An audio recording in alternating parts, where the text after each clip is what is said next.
Good evening and a very, very warm evening to all of you guys. Thank you so much for joining the Devil's Den episode 9 today, brought to you by FOOTYtalk MY. So, guys, as usual, as we know is not around, so as I'm anchoring the show, please do not forget to subscribe and follow us on FB, YouTube, Instagram, and Twitter for more football fan shows. So this show is from the fans to all of you guys. Okay, so please hit the subscribe and share button, and looking forward to getting more comments and views on our shows. So anyway, before we go to the next set of speakers who we have in store today, I'm sure all the Devil fans are very happy over a certain mauling last night by some foxes.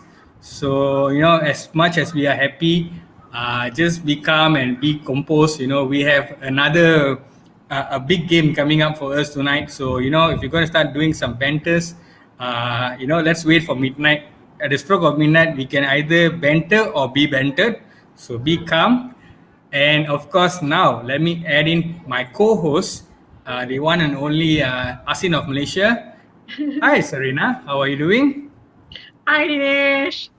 Happy Sunday. And not to forget, happy Valentine's Day to those who are celebrating.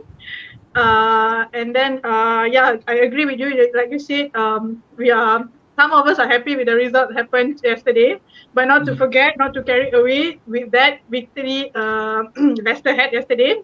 They are now number second, we are now number third, so we have to make sure we keep winning after this because that's the most important thing. So let's face the reality. Yep, Serena, I totally agree with you. But we have some panels today. As you know, we have the welcoming back Mr. Duhain. But the problem with Mr. Duhain is, I'm not sure why is he wearing France baju. I'm not sure, Hi Duhain, how are you? He's supporting Hi, Marshall. Dinesh.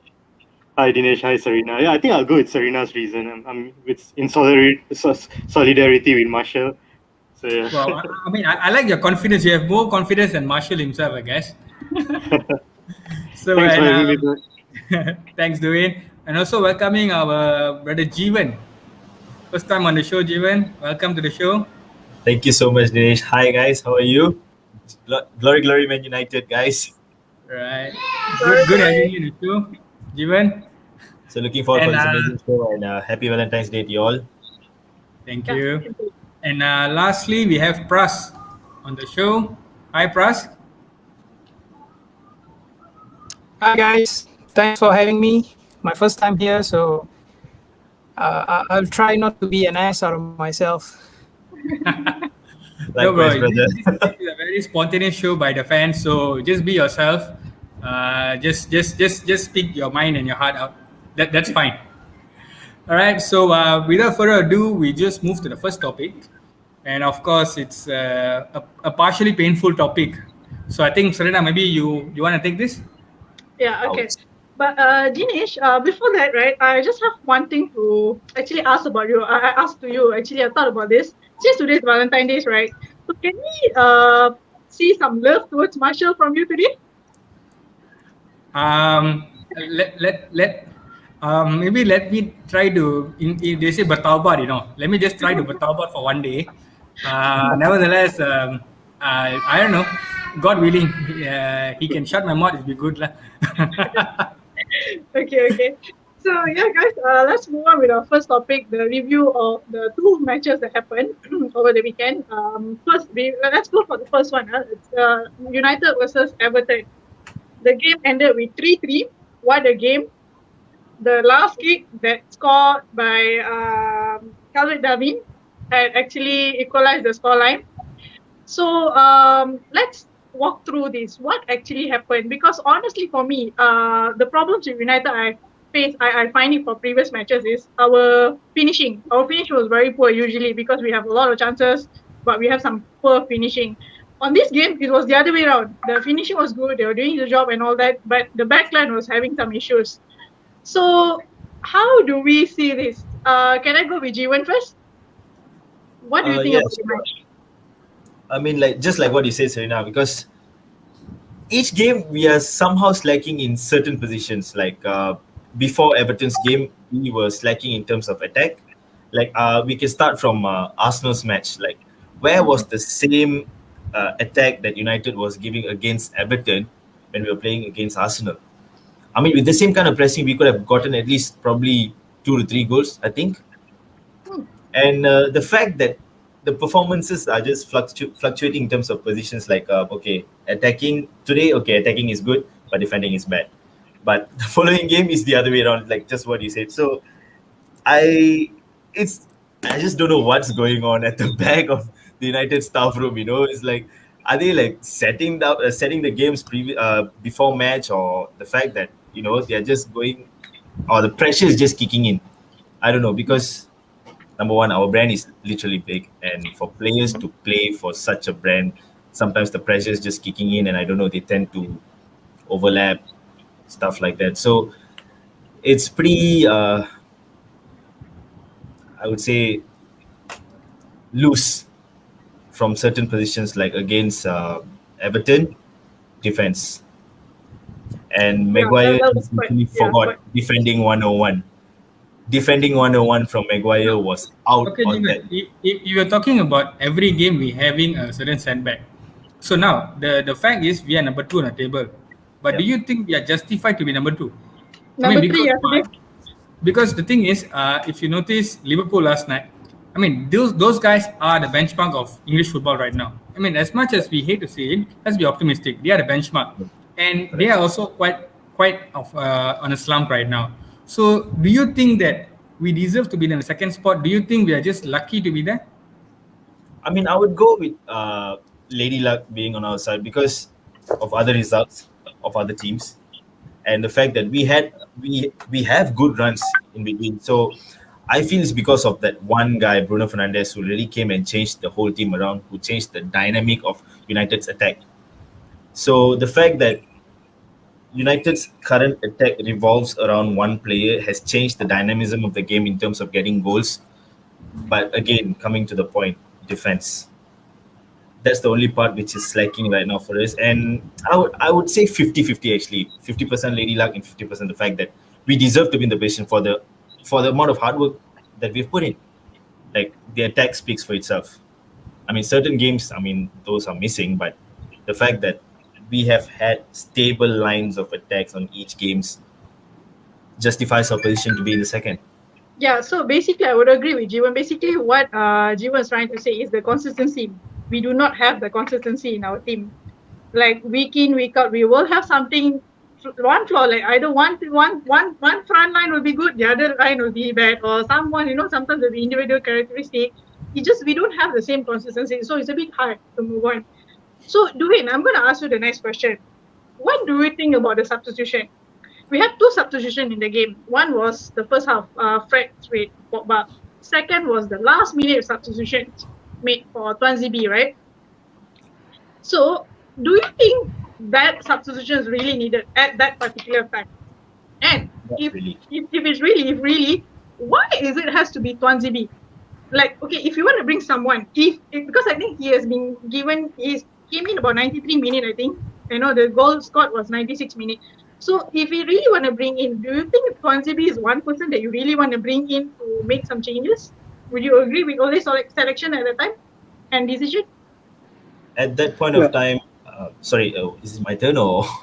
Sorry, I was asking you him. But Yeah, go ahead. If someone else has an answer, please. Yeah, maybe Jiva, I can add on to what I'm about to. You can add on my feedback that I'm about to give. But just to quickly touch on the first substitution, I think there was perhaps no choice by Ole. It was quite clear that Pogba could not continue. He pulled something in his thigh muscle, and though he was walking quite uncomfortably, but it was quite obvious that he couldn't continue the game, and therefore Fred was brought in for that dependable, or rather what has been a dependable axis of Fred and McTominay.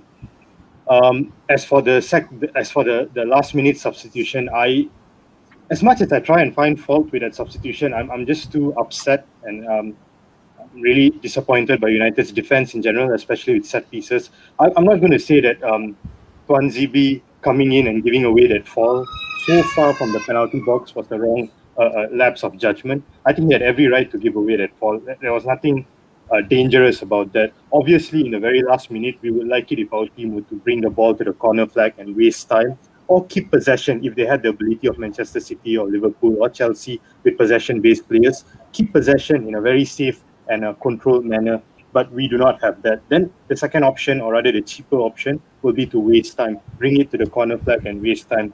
That did not happen as well, and we lack maturity in that case. For me, I don't have any trouble whatsoever with Clumsy giving away that ball so far away from the penalty box.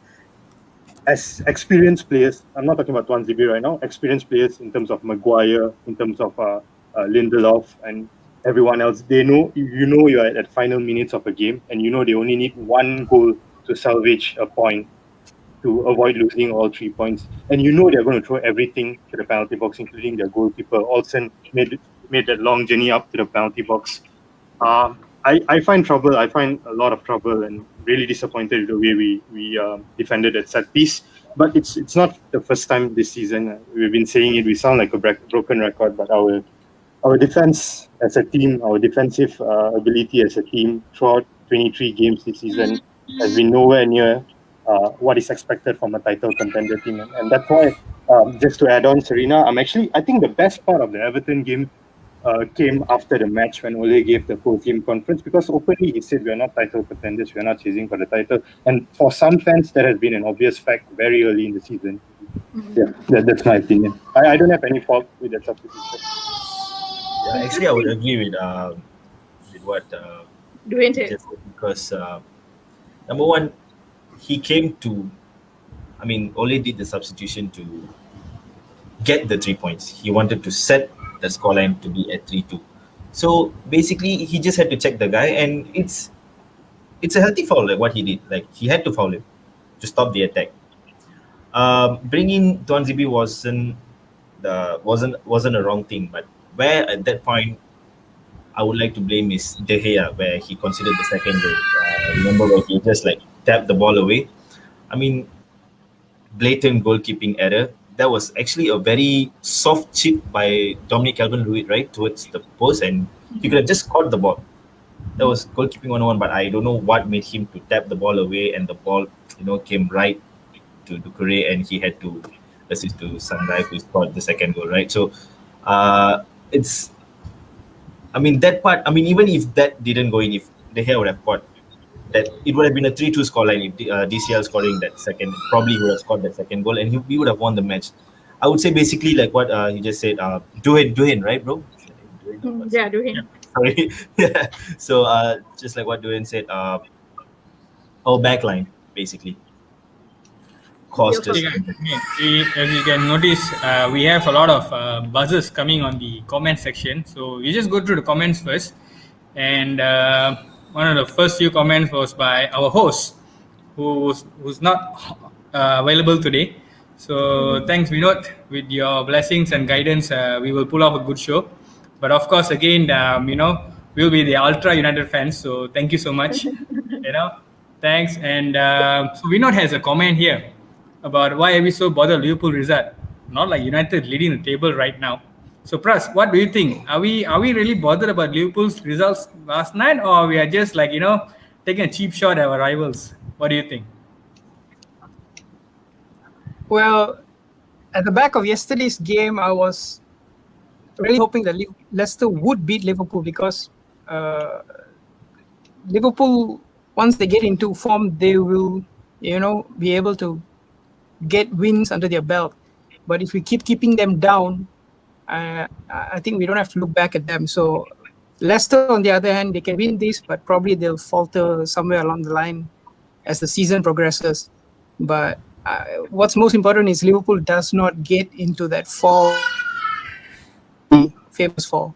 So by continuously kicking them while they're down, as a United fan, we don't have to look back at the table. We just keep looking forward and try to keep pace with this unbelievable City side that we have now. But guys, based on all this, what happened last night, and after City and Spurs game, do you guys actually really think anybody can compete with City right now?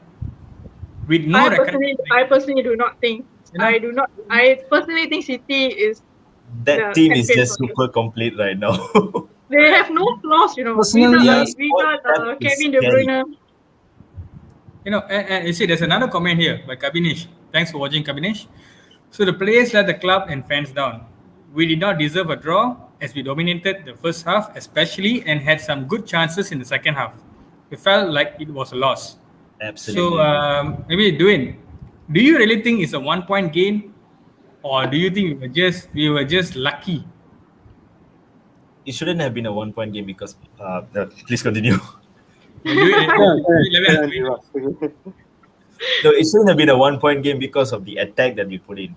I mean, it was a real feast for the eyes the way United played, but conceding like that from Maguire's mistake, playing everybody on side, including the goalkeeper. He should have just played the whole stadium on side, The fact that Even Bruno was so mad, right? He said that you guys are conceding so much of goal, when attackings are going on, right? But yeah. I couldn't have imagined my emotion if I was a player on the pitch and looking at Maguire making that blatant mistake. I would have, I don't know.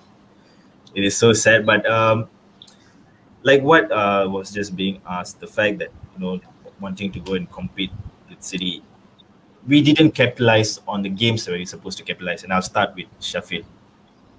Sheffield's game was wow. What was that? So, I mean, let's not talk about that. It's in the past, but yeah, that's my point. If only Maguire maintained that offside line, it would have we been a have thing. a good, interesting comment here actually from Mr. Dave B. Thanks, Mr. Dave B. From Rumor Has It, this is one ardent Liverpool fan, but he has a good question here.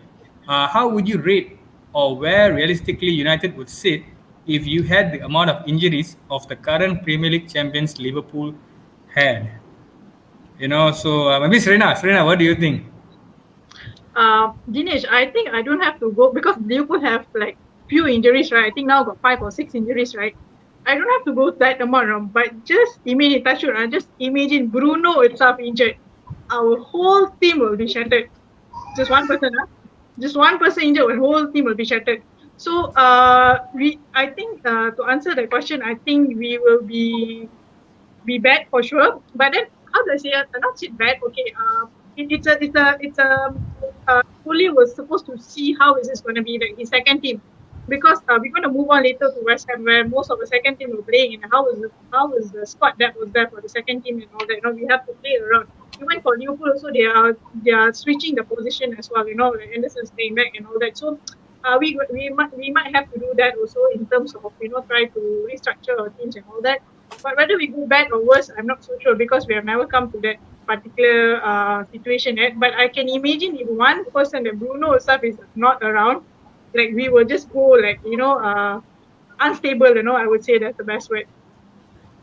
but let me tell you one thing, Serena. I mean, yeah, you're right about Bruno, but of course we can't be depending on Bruno forever. But here we have a very optimistic comment from Mr. Satya Balan Selvaraju. Thanks, Satya, for watching.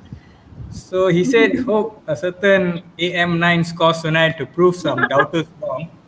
Well, the thing is, I think that is definitely a hit to me because I love AM9 so much. He's one of my legendary players. But again, you love him so much, but you're not mentioning his name. You're using his number. With all due respect, it's like Sir Alex Ferguson, so it's Sir AM9.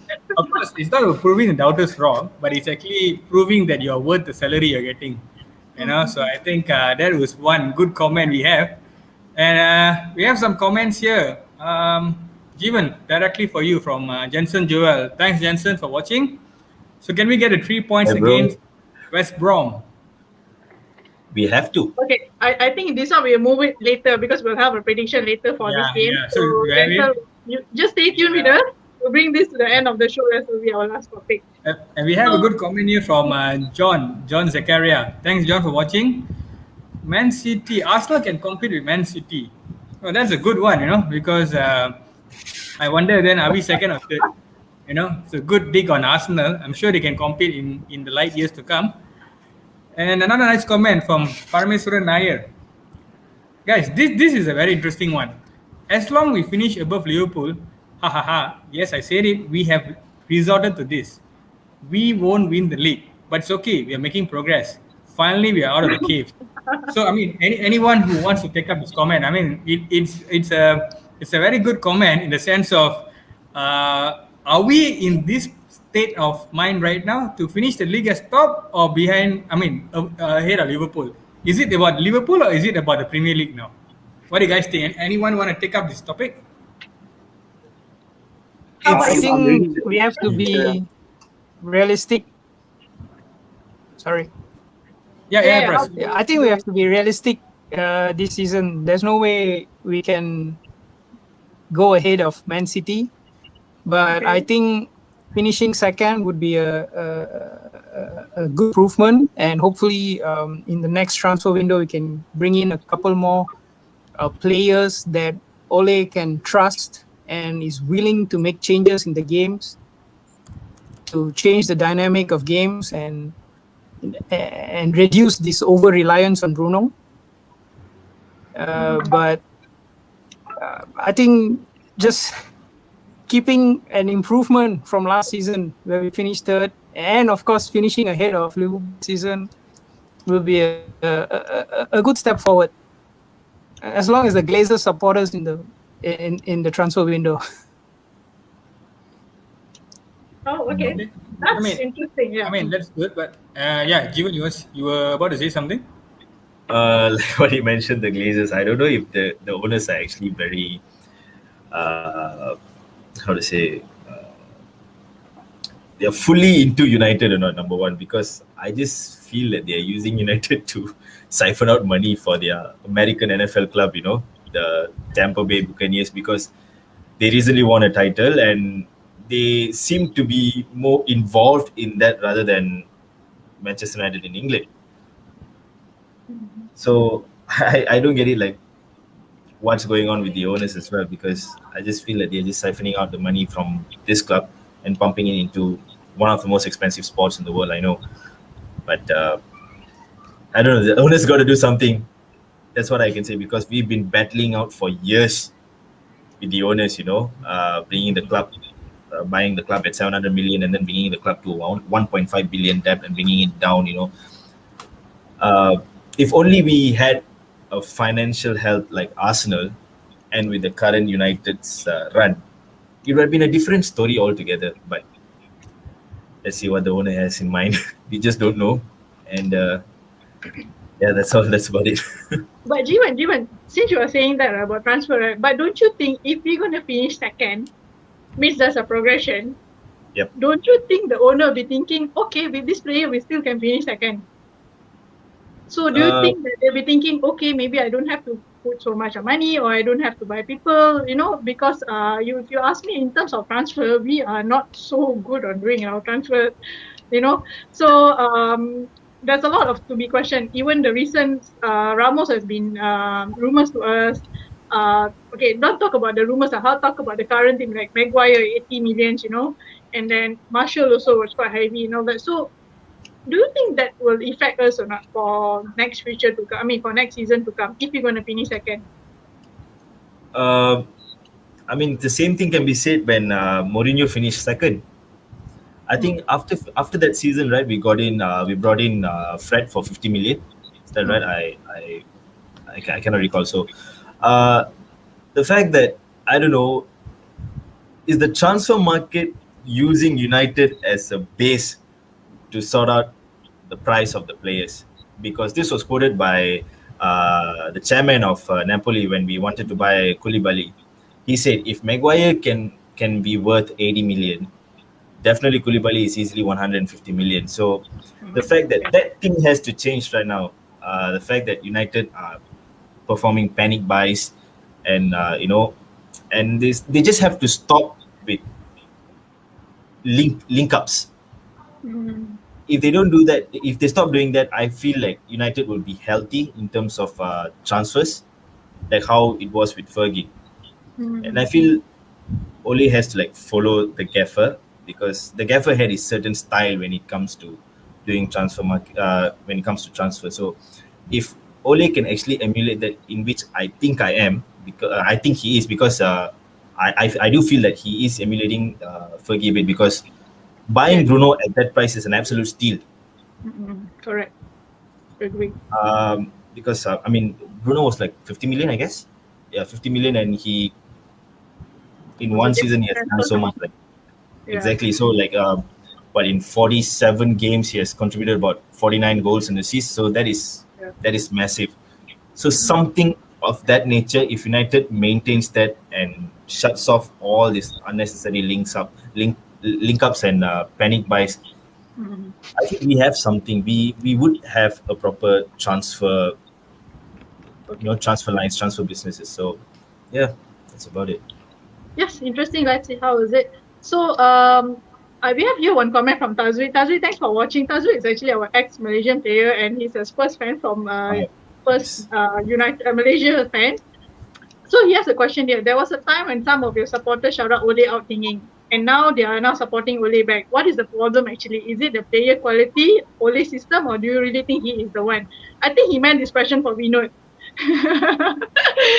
Okay, but anyway, Juhin, I would like you to take on this. What do you think about this? I don't know. I'm not sure, because the thing is, it's very subjective. Fans they have a right to have an opinion. They can be Ole out, they can be Ole in, they can be Ole needs to be look meaner, whatever. I mean, it's just subjective. Personally, I feel like seeing how United have progressed ever since Sir Alex Ferguson retired from football, I feel like we shouldn't subscribe to the mentality that, you know what, results matter, rather than we should really subscribe to progress matters. How are we progressing? Right. I think as much as I did not quite like the way Moyes played football, I still feel really painful. I mean, watching him being outed like before the season ended, and even with Van Gaal, so just after he won the FA Cup, and it was very painful, some of the football that was being played under Van Gaal.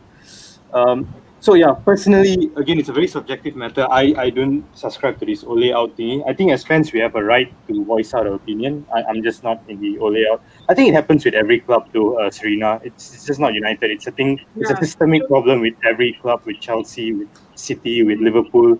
I think there's a very small segment of the fans, and I'm really surprised by this, considering what Klopp has done.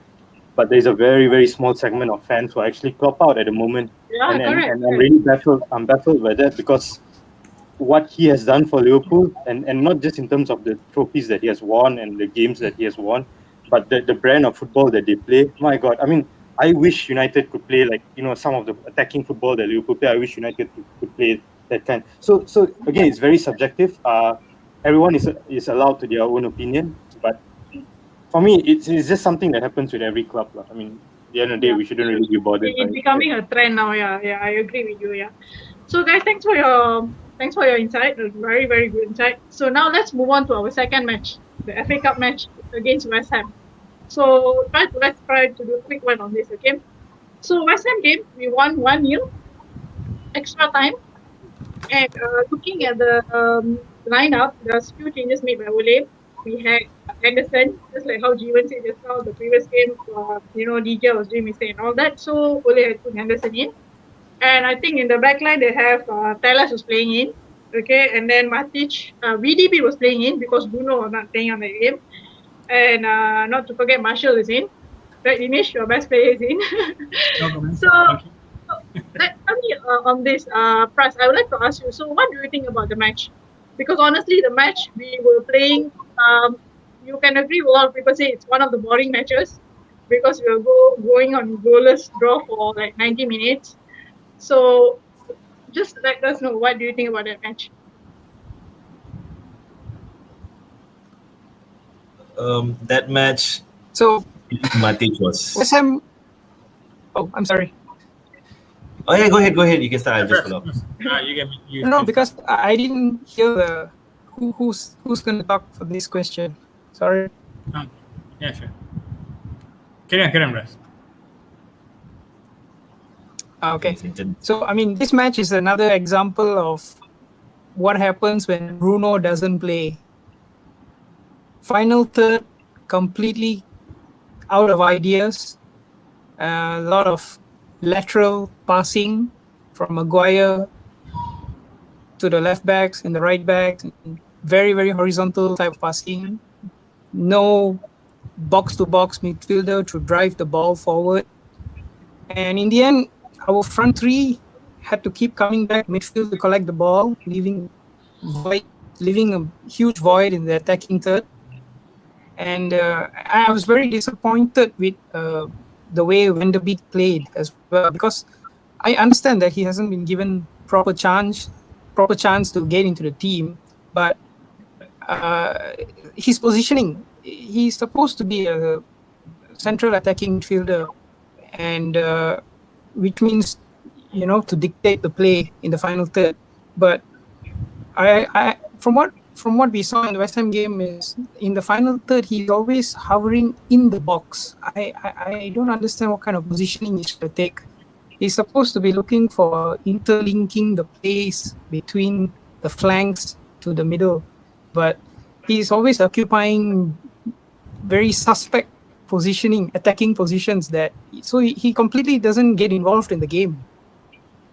And then our wingers have to come in to the wide side to get the ball and get possession of the ball, and only Cavani is left in the middle. No supply for Cavani, can't produce any crosses for him. So basically, everyone was void of ideas. And then when Bruno comes on, you see his vision, unbelievable. First time passing, things just open up. And of course, we can compare Van de Beek and Fernandes.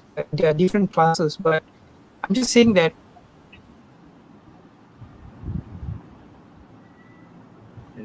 how to link plays. He is there to be the link for the attacking phase. So that was the weak link West Ham game, which was very disappointing. But somehow McSauce got the goal. Yeah, last minute. He's been brilliant for the past 6 to 7 Interesting comment games. from Mr. Dave B here. Things to look West Ham are brilliant back at Old to, Trafford. as in for Van de Beek, I think he has to try to get some kind of positioning in his game. Okay, thanks, Right. Prash. Yeah. So we have a comment from Mr. Dave B about West Ham were brilliant at Old Trafford. The best team lost. Well, Dave, no comments, because at the end of the day, the scoreline speaks for itself. The best team lost, but the team who took the chances won. So I think it's about taking chances. So no worries. We'll move on to the next game. So anyway, so that's our review for our first segment, of West Ham, and also the disastrous Everton. We have another good topic here. The topic of the FA Cup. Is it a tough draw or favorable? Yeah, FA Cup. Yeah, so FA Cup, we will be playing, it's been drawn, we'll be playing against Leicester away. So what do you guys think about this draw? Is it tough, or is it going to be favorable to us? What do you think about this, Jeevan? It will favor us if the defense are solid at the back. Because 2 months ago during Boxing Day we played Leicester, right? And we drew 2-2. And what was the reason for us to concede the second goal? Defensive error yet again. So, like I said, we have the attacking prowess. The game will favor us, hopefully, but the defense has to stand firm, and they have to, stand guard regardless.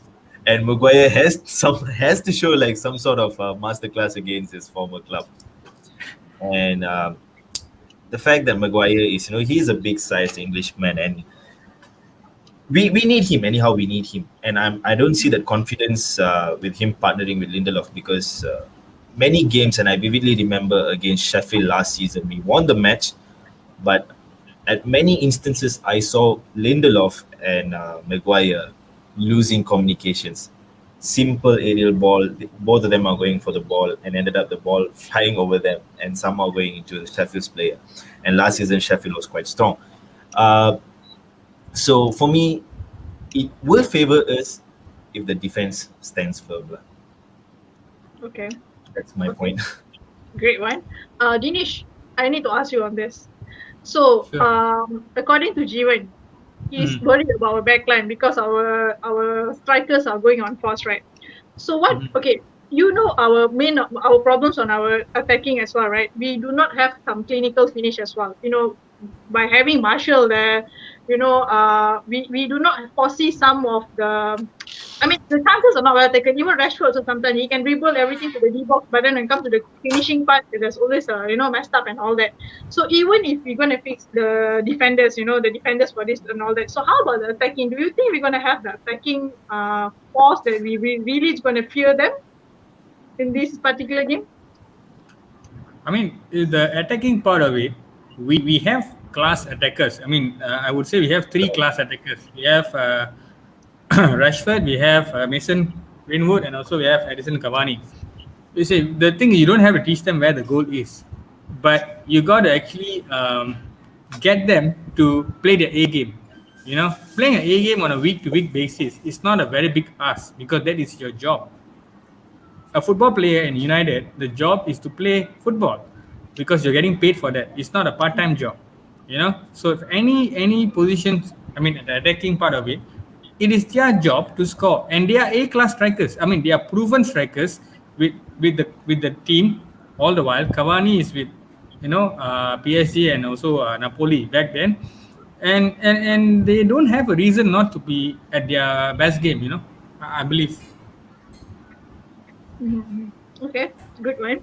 Duhin, how about you? What do you think about this draw? So before that, we have a comment here from Vinod. If not confident, get past Leicester, don't even bother about entering. You see, this fella is always has to be something about Liverpool. Yeah, so I'll just like to add on to what Vinod just commented. Earlier, there was a comment from Parameswaran asking, like, if we finish this season above Liverpool, it will already be a good season. Mm-hmm. And you did open the question to the floor as to who would take up this question. And I was hoping that no one would ask me because that's a very controversial question. And I do not want to start off a fight against against our rivals. But I really feel like, we have no right, in my personal opinion. I mean, light banter is good, but we have no right to actually, compare ourselves to the predicament that Liverpool are in. The fact that they have conceded more goals than us this season, despite and this considering the fact that we have got suspect defense. Our two centre back pairing of Lindelof and Maguire has been horrible this season. But I feel like it is a tough draw. There's no two ways to it. It would have been a tough draw if it was at Old Trafford, but the game is at King Power Stadium, their home venue. And although we have got an awesome away record, I still feel like we really have to dig deep. We have to put in an A+ performance to actually go past them. Leicester are actually doing really, really well. The fact that they lost Jamie Vardy for quite a while through injury, and they still managed to be in the top three, speaks volumes for the team that they are. Tielemans, Maddison, NDD, and their defensive pairing and the keeper. I think they are a really solid team all around, and I think the draw does not really favor us. And I'll take my time with this topic. I feel like the only way I see us going past Leicester is that we will have to set up for a counter-attacking game, and that means. Wait, let me just stop you there. We have another question from our legendary host, Mr. Vinod. Are you all confident of Ole to outplay Rodgers tactically, or will he yet again bank on players' spear of the moment as usual? What do you think, Duane? Do you think based on what you saw last night, okay, as a masterclass performance by Leicester, do you think Ole can actually counter that back and get a tactic of his own and win the game for us? So there are two things to it that I disagree, Dinesh. The first one is the comment by Vinod. I disagree with him. He says that we'll yet again bank on players' spear of the moment, special moments from special players. Having seen 23 games of United this season, there are cases where our players do step up and produce game-winning moments. But I would disagree overall over 23 games that's all we have been depending on. I think the team, attacking-wise, the team have been playing well. If you look at the stats after 23 games, Manchester United, among all 20 teams, have got the highest number of shots on target, have got the highest number of goals, have got the highest number of assists. That points to that overall, the team has been playing well overall, attacking-wise. So we can get goals. Goals is not a problem. The problem is defense. That's our problem. And the second part of it is the masterclass yesterday, as much as I would give credit to Brendan Rodgers because they did perform and they did beat Liverpool 3-1, especially in the second half, the 75th minute onwards, they were really brilliant.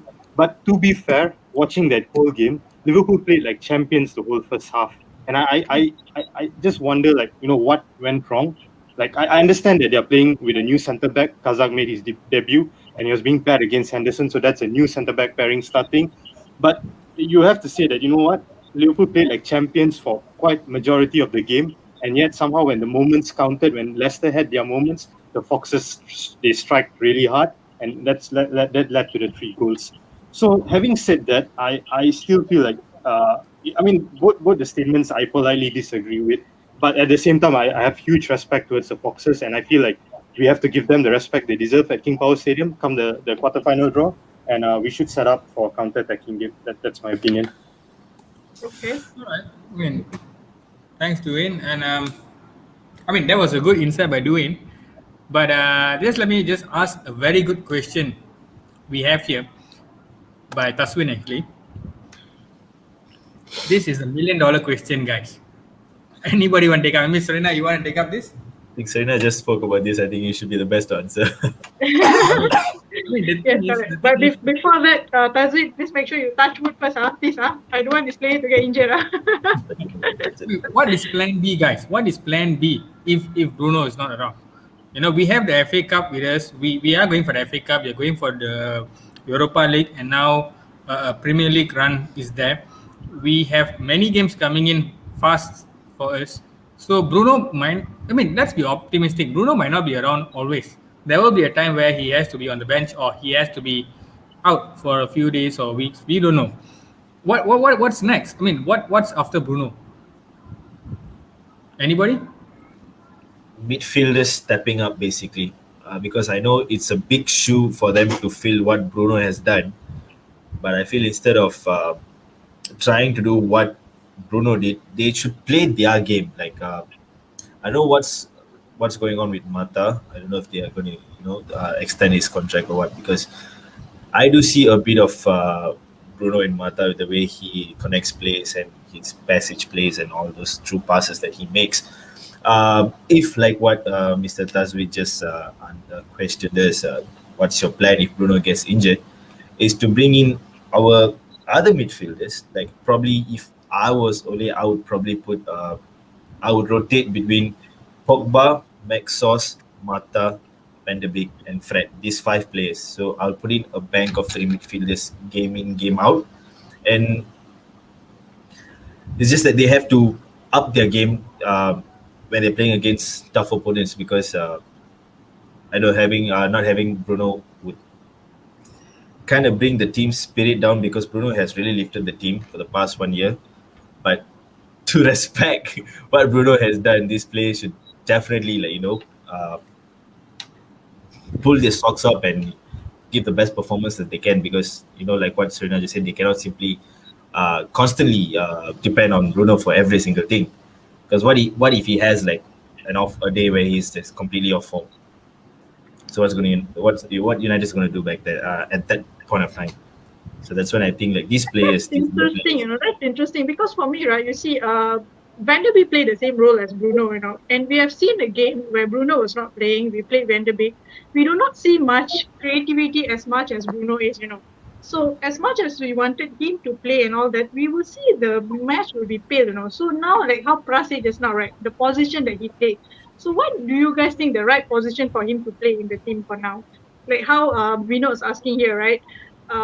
Great, but to Bruno, to Brunei. So what is the plan B without him? What are we going to do? The variations of play. So I have these questions about one Van der Beek, because people always question why Ole not using him? Why Ole not using him? But when we use him, I feel there's not much of penetration. So what do you think the best position to aim for this? And anyone want to take this? Pras, maybe? So I think Bruno's game is more of a central oriented game, giving give and goes, because his head is always on a swivel. He's great in tight spaces, linking up strikers who are willing to and this is where Martial is good.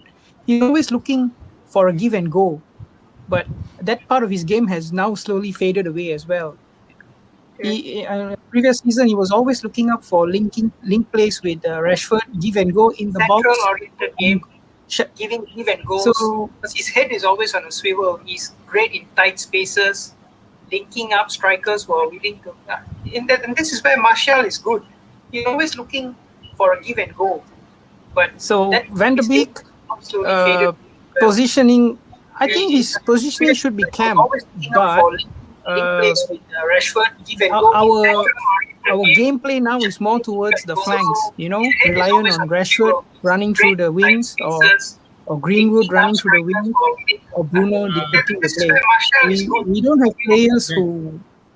Just a moment, guys. I mean, is there some kind of echo coming out there? Yes, it is. Yes, okay. There is. Okay, I think it's better now. Okay, carry on, Russ, sorry. Okay, so Van de Beek definitely has to go through the middle and link up plays with players. I think Mata can do this as well.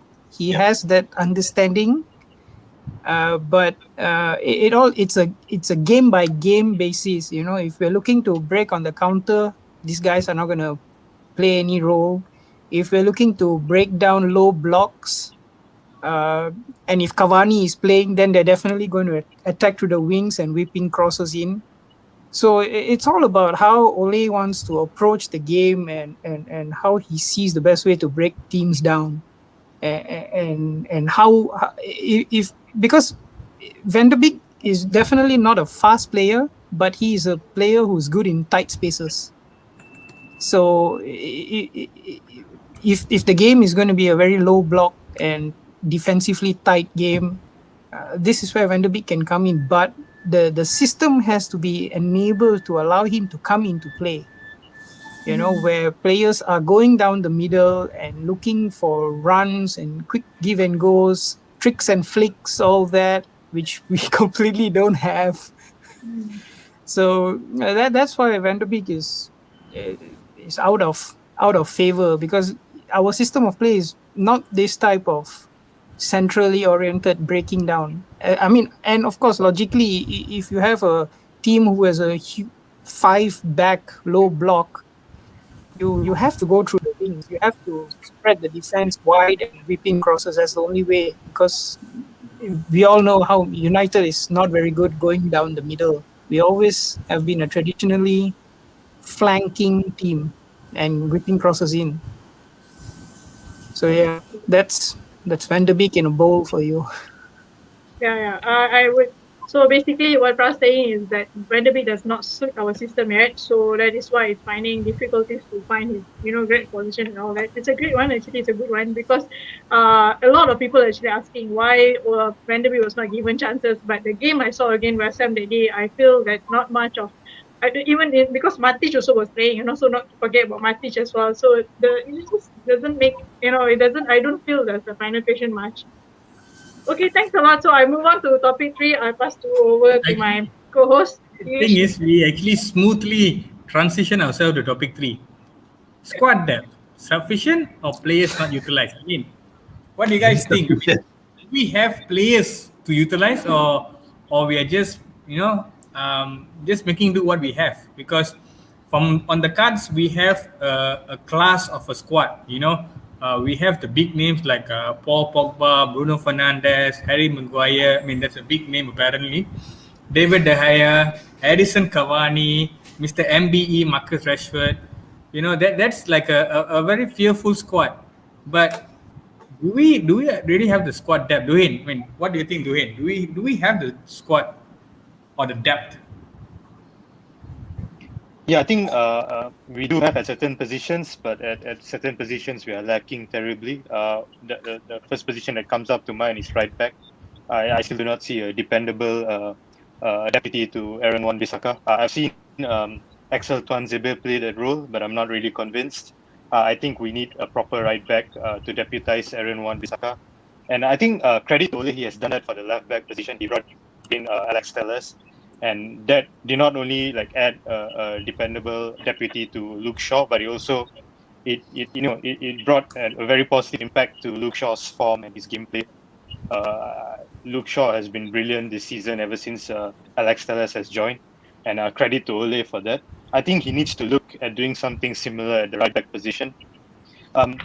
As for right wing, that's also a very difficult position that I feel like we are not succeeding. Despite the fact that against Everton, the goal that Cavani scored that came from Rashford crossing from the right wing area, but I still do not see him at right wing as a permanent solution. We all know Rashford's best at left wing, and there were games where Rashford played at right wing, and I felt like there was no impact whatsoever. There were also games where Ole experimented with putting Pogba at right wing, and that did not really work out in my opinion. So right wing is something where I think he'll need to look at. But again, I know the question is about squad depth, Dinesh, and I'm all for covering up the gaps and having a proper squad depth so that we can challenge the likes of City and Liverpool. But even before going there, again, it's just slightly out of topic. I feel like we still need to fix our centre backs. That's just my opinion. Yeah. But again, to just answer your question, yeah, I'll look at right back and right wing as a place where we can add more for squad depth. Yeah. We have an interesting comment here from Jasnish. Thanks, Jasnish, for watching the show. Squad depth, yes. Squad quality, no. So that's more like we have quantity over quality.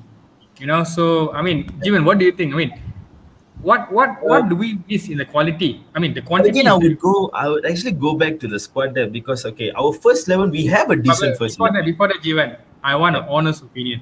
Be yourself. Give me the best answer. Sure. That's the thing because I would want to go back to the squad depth first because we have a decent first 11, but what's our second choice from each positions that we have? Let's compare. Let's get to City. Okay, if there's no De Bruyne, look at what Gundogan did. And if there's no Gundogan, there's another player to step up to that game, to that level. So, okay, right now, if Bruno is gone, we don't have that proper replacement within the squad to actually get them to perform. But the thing, Jivan, is why do we buy Van de Beek then? Because why? Van de Beek we bought. I mean, what's his role here? Is it something to deputize Pogba and Bruno? I mean, definitely. I mean, we bought him to be a second fiddle to these two midfielders. But why is he not? But you see, the thing is, we spent 40 over million pounds for him, and we're not playing him. So what's the point of us buying? I mean, isn't it like throwing the money down the drain? The money is going down the drain. That is definitely because Ole has the answer. Correct, but the guy was actually so surprised or maybe upset to be substituted out over the week, and that is not nice to see an individual who's so confident, so young, so talented, so well known, quoted by Real Madrid at one point in time, and coming here and he's like wasting. I mean I think that's what Justin is trying to say. The quality is not there. It's sad, right? It is quite sad because I don't know, over time when Ole didn't really use Van de Beek has got into him, and the fact that United has got into a second position has brought him the pressure of like, okay, now we are in second place, and the fact that Bruno is doing a great job, and when he comes into the pitch, he has to emulate Bruno Fernandes on the pitch. So sometimes pressure can get into the players, right? We have to accept that. So that's why probably I feel like there is a little bit of slack in VDB's performance.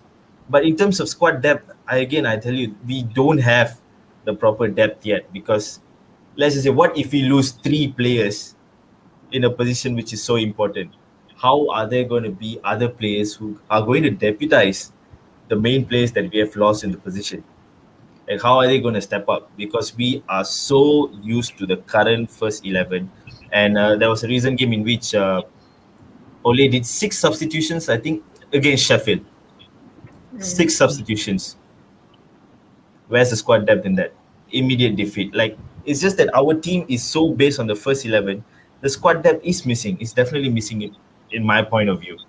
We need like the players, the second fiddles to step up, or you just got to do something in the transfer market. That's my whole idea. That's the point that I'm trying to make, because like I question you guys again. Like Sheffield United, 6 players, 6 changes made, and it was a defeat. That was the sad part. I don't know if it was overconfidence or the fact that Ole thought we can nick in with resting out the main players. But coming to squad depth, we don't have the proper squad depth yet, let alone quality. Thanks, Steven, for the input. But Pras, we have a comment here from Jasnish again. He was continuing. He said, VDB and Bruno occupy the same areas as the central attacking midfielders. and Rashford and Martial occupy the same areas on the left. We have a backup for each position, but do you think this backup is sufficient? I mean, do you think they have the equal quality, or let alone a better one? For Van de Beek and Bruno, they do occupy the same area, which is why they cannot both play at the same time. And their gameplay, although they occupy the same area, their gameplay is totally different. Bruno dictates play, whereas Van de Beek waits to get played in and then links it up. So and Bruno has the range in his passing as well, so he can be deeper and he can still supply a proper pass, whereas Van de Beek doesn't have that range in his passing. So if he's going to be cam, he has to be cam the whole day. And the attack, like I said previously, the attack has to go down the middle for him to be linked up. And for Rashford and Martial, basically, it's all about Ole. He sees, if he sees Rashford as the guy in form, he will definitely play Rashford down the left. And Martial, if he starts, he might play on the right. And as we have seen this season, the wingers always interchanging between themselves. Even when Greenwood comes on, he's playing on the right, and then when things are not working, he goes to the left. And so it's always been a conundrum for Rashford and Martial to play together, and that's why last season Martial was playing down the middle, and he will look to come on the left to get the ball, but still end up in the middle. I mean, I think last season it was an anomaly for Martial to score that many goals. No, that's more like how it's once in a lifetime or once in a lifetime season for Martial. Let us not go to Martial. Yeah, It needs a virus to inspire him. Yeah, maybe we can supply him something there. But we have a good comment here from Taswin.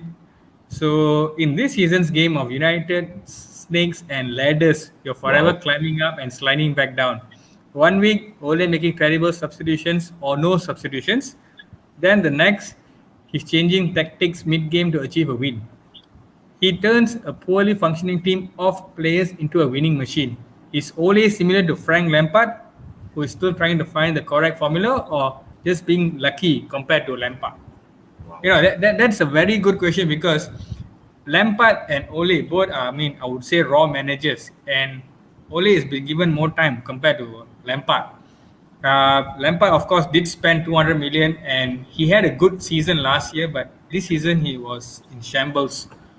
I mean, is Ole justifying the time given by the top management, to prove himself that he can do something for United? Is he doing justice to it? Maybe Jivan, you want to try this? Yeah, I can. This is Ole's second full season, right?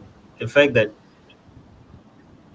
he brought good players. He is justifying what United fans want right now in terms of position, in terms of performance. I mean, there are glitches and blips here and there, but Ole is certainly because I will back the manager at the end of the day. So he is justifying his performance. He is justifying whatever that he's doing for the club, especially bringing in proper players and tweaking. Because before Bruno, we were all over. And after Bruno, there was a certain level of stability.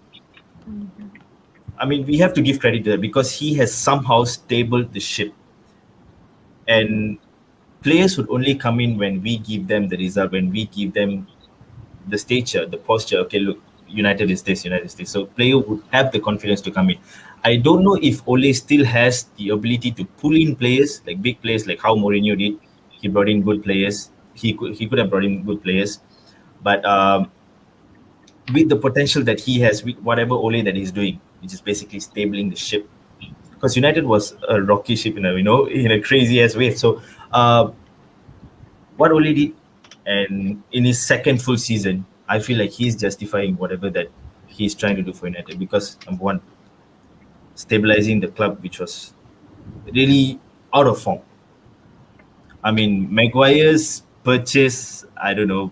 I still feel it's a panic buy, but he somehow sorted our attack by putting Bruno in the middle and sorting the play around him. And that has gotten a lot of players, a lot of players wanting to play. Because Bruno has practically brought in the hunger for the team. So only Ole knew to bring in that player. He knew that, okay, this player would be something for United, and his decision was spot on.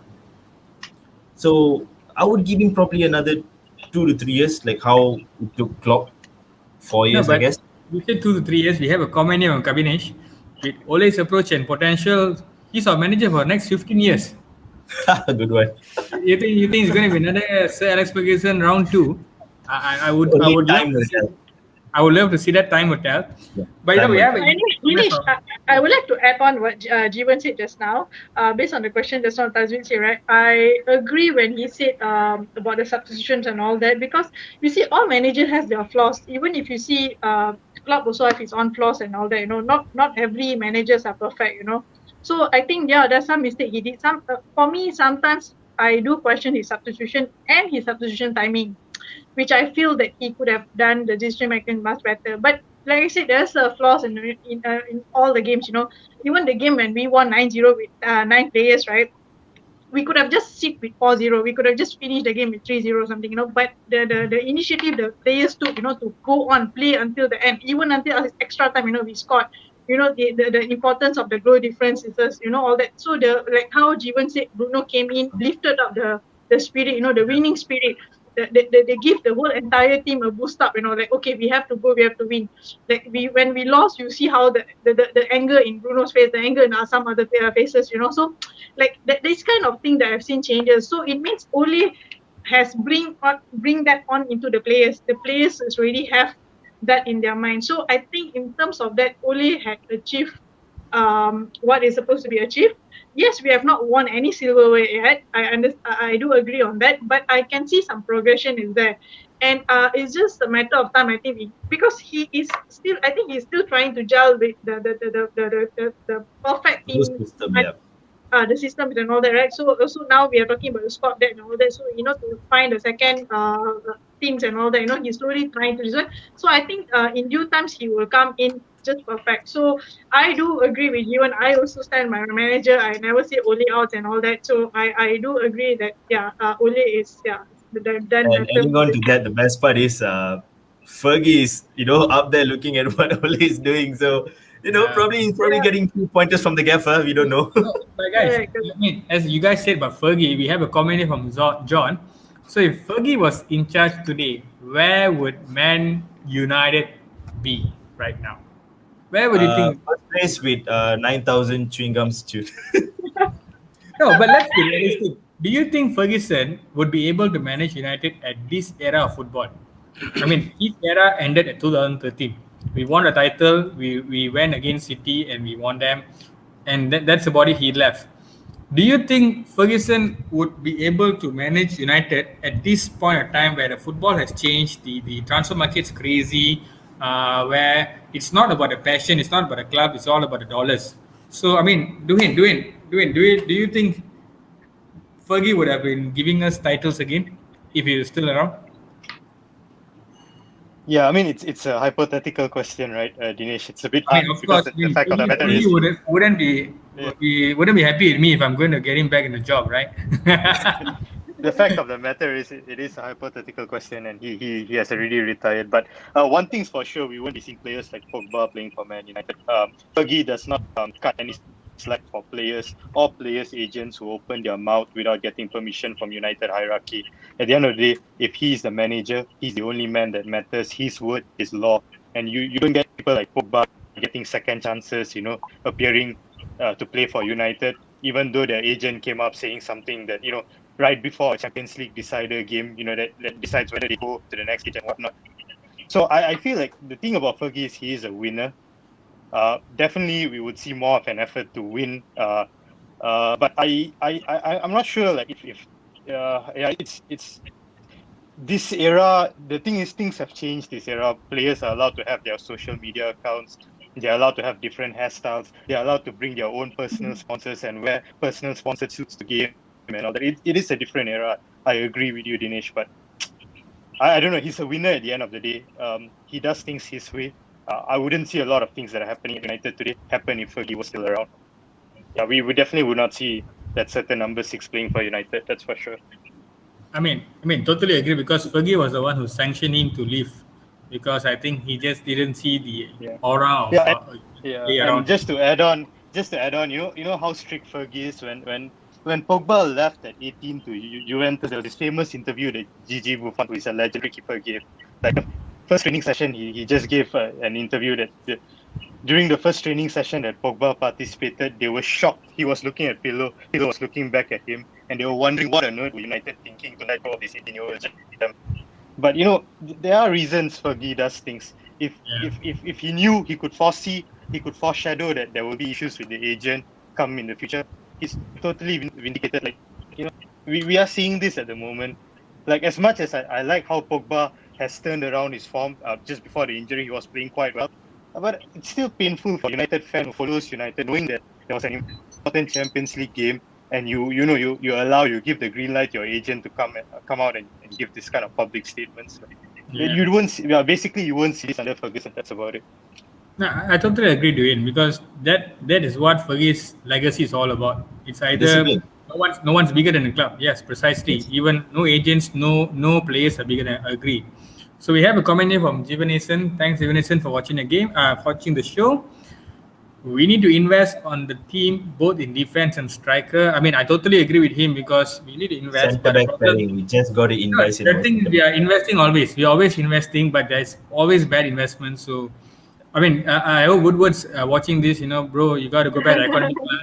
Let's not overprice our budgets.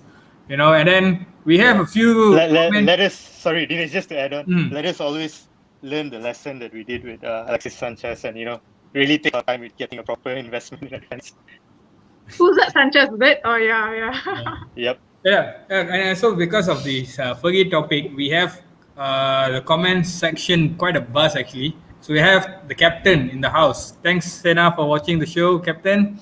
And so today, Fergie can still deliver the title. Yes, too much experience, but he won't be dominant anymore. No more dominance, but still successful.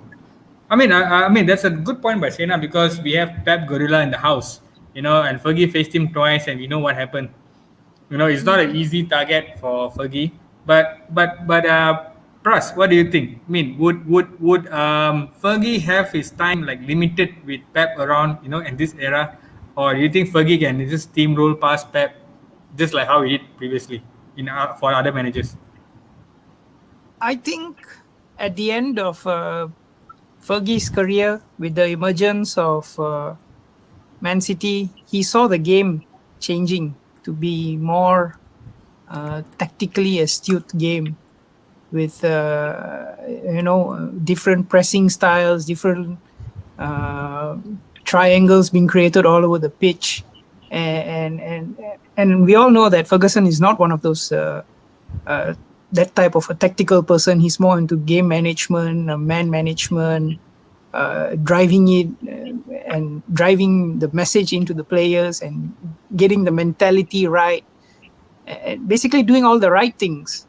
But he saw the game changing into a different, and then lo and behold, when Klopp comes in with his Gurgen pressing system, and Guardiola with his high octane short passing game, I don't think Ferguson would have been able to win titles, probably snag a couple FA Cups here and there. But I think we would definitely have qualified for Champions League. But challenging this Liverpool and Man City teams would have. I think he himself said it, that he's glad he's retired now. He doesn't have to face these two teams now. Yeah. So it requires a different level of mental manager. Yeah, and I think Ole he sees this. The thing I'm impressed with Ole is that his man management skills is there. Even when Pogba's manager, agent came up with those comments and all, the way Ole handled that situation, he pushed the onus back on the player, and basically he seems to be knowing when to put his arm around around the player, or when to have a one-on-one talk with them, or when to challenge them, when to ask them to step up. He seems, I won't say he's perfect at it, but I think he's doing the right things in terms of man management. And even after all that, Pogba was able to come up and perform well for a few games. Correct. So Ole is doing the right things, and tactically we know he's not that good, and he relies on Kieran McKenna for that heavily. So and that's why the previous the comments from previous person, Tazwid, he said that Ole is constantly changing the system during games. He is constantly changing, because he doesn't have a very, very fixed set gameplay. He's more reactive. He sees how the game is progressing, and so I applaud him for that as well, because he's willing to make changes, brave enough to make changes to try and do something different. Although he doesn't pull it off always, but at least he's trying to change the system in play, and maybe with better players, he can have more flexibility in the system that he can employ. Okay. All right. Thanks, brother. That was quite a. I mean, you seem to be the guy with the most in-depth comment. It's very calculated very well, and it's nice to hear. I mean, Exactly. no disrespect to the other guys, but your wordings are very nice. Thanks, Pras. So we have a comment from Jasnesh here. If Fergie was still manager, Ed Woodward would be jobless. That means Ed won't even be in the picture. I mean, David Gill. We have a lot of Fergie here comments here. We have one more here from Kabinesh. If Fergie was around, Pogba would have been sold for 1 million in January. Fergie would care less. I think I would defer that. I think Fergie will release him on free. Money is not an issue for United, And then we have another comment from Mr. Vinod. Fergie would have dropped DDG, Maguire gone, and not on crazy wages. The modus operandi changed after Fergie. Everyone wants to have a final say nowadays. I mean, the United squad right now. I mean, it's Ole is just having maybe a 20-30% control of the squad, because the other 60-70% are controlled by the hierarchy of like the Glazers and the Woodwards and all that. So we can't actually say for a fact that Ole is the problem here. I mean, it's not even a problem, but I would say the top management is the one which is messing up things. So, but Serena, what do you think? Do you think like what the previous comments, Fergie would have done all this type of things? Do you think so? Or Fergie would have put Woodward and gang in place? I think I would agree on second. I think Fergie will put them in place, that's for sure. But I would agree, like what Pras said just now, it's a bit difficult for him to adapt with the current system now, with the current era that we are living now. With the style is changing, with all the social media is going and all that, which Ferguson hate the most. And with this publicity, like, walking like a celebrity. Remember what happened to Beckham's and all this, right? So he would have hate all this, So if he's going to get these kind of players, then he'll be the first to kick them out and all that, So that also will not be interest for the players to come in as well, because they also need their own social life as well, right? So I think in terms of, but I would agree with what Bino said in terms of the wages. I think for that I would have to give credit to Fergie, because he will never kind of lie on all these kind of big wages coming in, trying to like bully us on all these kind of wages, knowing that we are desperate buying players. So they're putting big wages and all that. So for that, I think I would have give credit for Fergie, because he know who he need to buy and all that, and he will never buy any player which is high. The bad thing is about Fergie is you buy a player and then you transform them to a superstar, like how we did with Cristiano Ronaldo, So I think in terms of that, I would agree on what Dino said. Well, thanks, Rina. Dwayne, you have a comment from Captain. Dwayne, paying homage to Pogba with that shirt, is it? Where's the red jersey? No, he's Dwayne? playing. He's going for Marshall's Day. Oh, yeah. Talking about that, we have another comment here from Vinod. I think he said you're paying homage to a certain. Dinesh, you have to say it out. It's Valentine's Day. You have to be loving. So Dinesh, I really look forward whenever I get the opportunity, to appear in this show. I really look forward to the comments that are more interested in my jersey rather than the topic at hand. The thing is, it's quite striking, like World Cup champion jersey. It's a privilege to have it, But so, wasn't playing the World Cup, right? Luckily, if not, they would never be champion. But we have another comment from Puvanis Zlatan. Thanks, Puvanis, for watching the show. All these tactical moves were already established a few decades ago in Italy and Germany. The issue is not on the tactical play; it's about the money which brought in, which totally breaks the football. So, I mean, of course, the money is crazy right now, but maybe anybody want to take this? Is it true that the money is crazy? And what do you guys think about this comment? Maybe Jeevan? Anybody want to try? Yeah. It is a money game these days because players playing for clubs these days are all dictated by the amount in the check, amount written in the check, the transfer check. Like, for example, I'll go again. The best one, which player I can't think of any player right now, but these days, okay, let's take Jadon Sancho, for example. I mean, if this money game wasn't in this entire footballing business with a healthy transfer system, I think Sancho would have been playing for us right now for a fee which is pretty much acceptable. And also Erling Braut Haaland. Why do we go to pay 10 million for his father, 18 million for the agent, and another 30 million to Dortmund? What is all that? What is that hierarchy of payment? So like what Mr. Puvanis Zlatan is my idol, by the way, so great name, bro. So why does Haaland's father needs to be paid another 10 million just because Giggs or Keane broke his leg? Was that the reason? Roy Keane.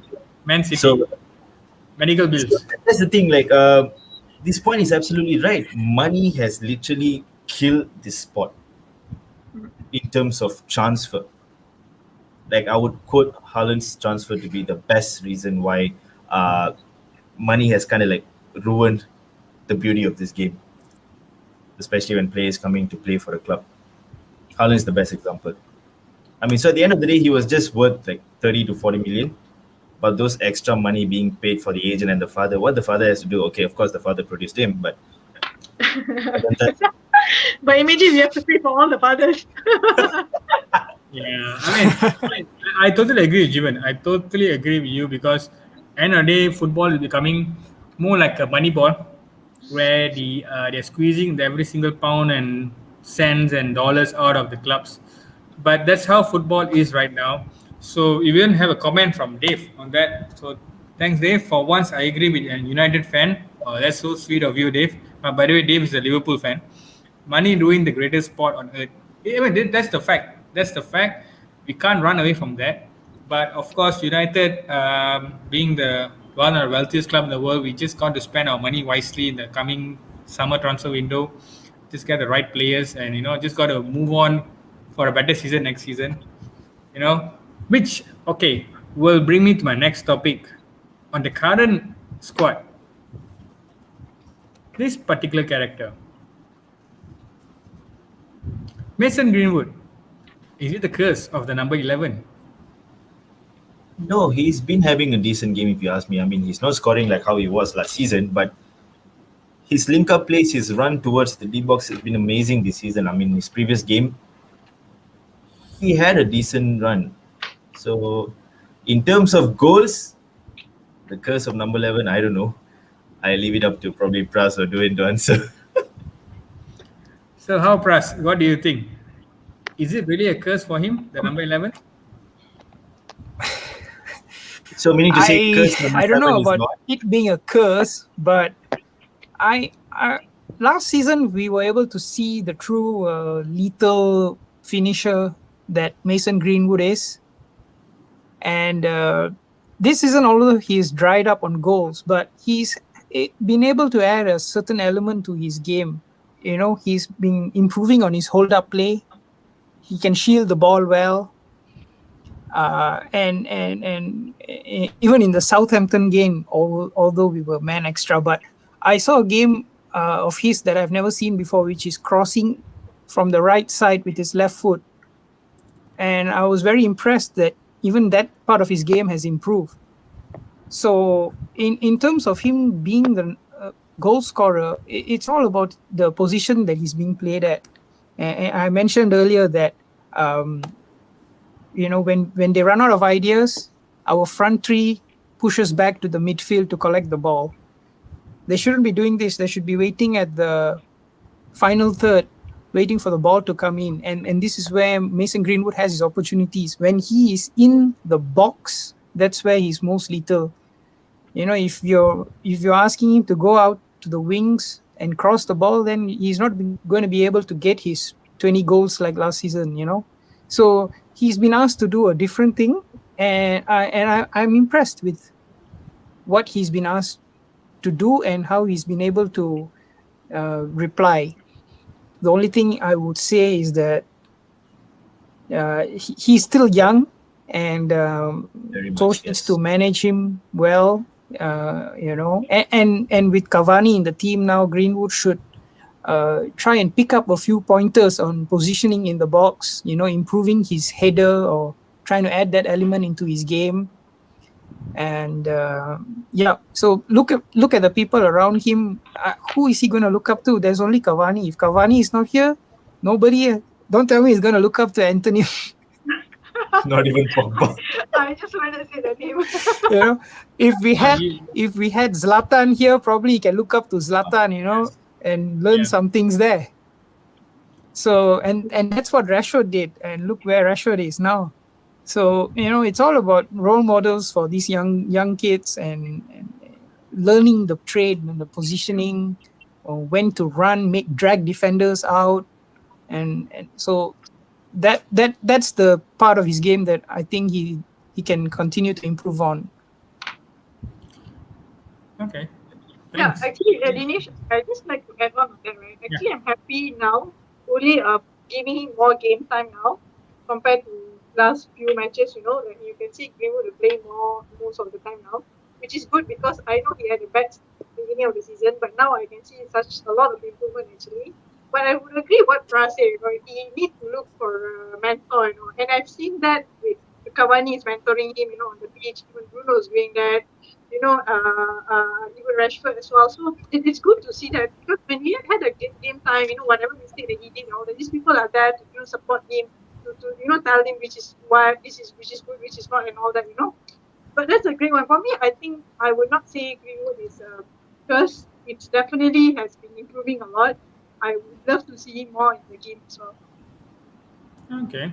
I mean, Instead of curse, it's definitely a proven upcoming talent, if you ask me, because the quality is still there. I think the curse stood for another number, right? Jeevan, would you agree or not? Number 9, right? No. I think it's not about number 9 or number 7. You understand? In number 11, we have number 7s, numerous of them. Beckham to Ronaldo to Cantona. But number 11 is... Valencia. Yeah. No, number 11 was never given to anybody for a long time. Yep. Yeah, from Leeds, yeah. The great Ryan Giggs always had it. Right. So Always if you want to, so it's going to be a heavy burden for Greenwood. But we have a good comment here from Mr. Sena. Greenwood, it's getting to his head too much too soon. Need real proper young boy management here. Take him to the car wash and use the hose and wash that out of his head. I mean, that's harsh, Sena. I mean, the boy is still young. You know, give him some time. You know, but we have another comment here from Punes again. So thanks. Last season, he was a new face, hence a surprise element was there. Now, other clubs has noticed him and deduce a way to stop him. If you ask me, he's doing a good job on attacking third. But Absolutely. let me ask you, like what Pras said just now, Do you think he's more of a winger or a centre forward, or do you think he can perform at both both ends? Yeah, for Mason Greenwood, I mean, coming up from the academy and all, he's always been playing centre forward. So I think his natural position would be centre forward. However, I have seen games last season and also this season, especially the past few games. Like, he has been performing fairly well at left wing. He has improved his game compared to the start of the season. And I mean, because the topic is regarding Mason Greenwood and the curse of number 11, I think where this topic stems from is at the beginning of the season, or rather from the beginning to the mid of the season, where everyone has seen that Mason Greenwood's levels or his form has dropped compared to last season. And yeah, I mean, it is quite obvious. And the good thing about it is, first of all, I personally would give him the benefit of the doubt being a young player. He is allowed to have a dip in form. It is only natural. Every player will go through it. Um, but I would say that it's a good thing that for the past few games we have seen improvement. He's holding the ball better in the left wing, and he's actually like the gameplay is there. Like he's improving his gameplay, and hopefully he will soon hit the forms and the run of games that he had last season. But I just like to put a statement out there that maybe some United fans might also be thinking along the same lines as me. During the the season break, we have to acknowledge that Greenwood did have some off-field incidents that might have affected a normal professional footballer, let alone a 19-year-old, 18-year-old. And not just Greenwood alone, United had 4 or 5 incidents, off-field incidents that might have affected and might have impacted the way we started our season. And this is just going back to Tazweed's comment earlier about how do we judge Ole? Is he going along the lines of Frank Lampard, or is he actually performing really well? And I know it's a bit out of topic, but in the topic of Greenwood having the off-field incident, we have to acknowledge that Maguire had an off-field incident, and we have to also acknowledge that the hierarchy of United, the business end of United, brought us on a witch hunt, and we had all this. So I feel like I would give Greenwood the benefit of the doubt. Like, he had a very bad season break. He did some mistakes, but he's allowed to. Let's hope he learns from it and he gets back his form. Well, at the end of the day, the boy is just 18 years old. So yeah, I mean, there will be time for improvement. I mean, he has been doing a great job. Like what Dwayne just said, I would like to particularly quote him against Everton. I mean, if that position was played by James, I don't think so. Could have just run up straight and missed the ball. But it was different with Mason Greenwood. Like, he knew how to dribble. I mean, he dribbled past players and he went all the way up front. Just that one part which is crossing. If he works on that, he can also play in the wing position. But his natural position is definitely attacking. I mean, centre forward. But if he wants to play in wing, he can. That's what I'm saying. But yeah, give it some time and he would definitely reach at that We point. have a comment from Sena again. Dinesh seems to be backing Giggs and Greenwood in keeping it objective. I wonder what kind of habits Giggs and Greenwood have in common. Well, there's one habit, they are homegrown players. So hopefully with that habit, hopefully we can see a better Mason Greenwood, because we really need this guy. I mean, he's the one thing about him is the left leg and the right leg. You just don't know which is going to be the killer one. He's good at both legs. So hopefully we can see the better part of Mason Greenwood in time to come. All right, so let's move on to our main topic of the day. West Brom versus Manchester United. The last time we had a top of the table, top versus bottom, we screwed it up to Sheffield. Now we have third versus second last. Do you think we are going to bottle it one more time? We are playing away. Of course, we are the king of away. We hate home. We like every other stadiums minus Old Trafford. Supposed to be the other way around. Yeah, But it's supposed to be the other way around. So what do you guys think? What's going to be the deal here, guys? I mean, I'm not going to get any predictions from you guys first. I just want to know what's your observation on this game and maybe a starting lineup. What's your predicted lineup? So maybe you can start with the lady of the house, Asin. Oh, sorry, Sabrina. Right, Dinesh. Okay, it's gonna be tough, to be honest, because you see, even if you're looking at the position of the table also, yeah, you might think like they are the bottom two, but we are very, very, very, very, we always overconfident playing with bottom teams, so I think it's something that we really have to go through this, we have to think, but the most important thing you must remember that yesterday Leicester won. We are now number third. We have to win this game again. We have to, I know we have no.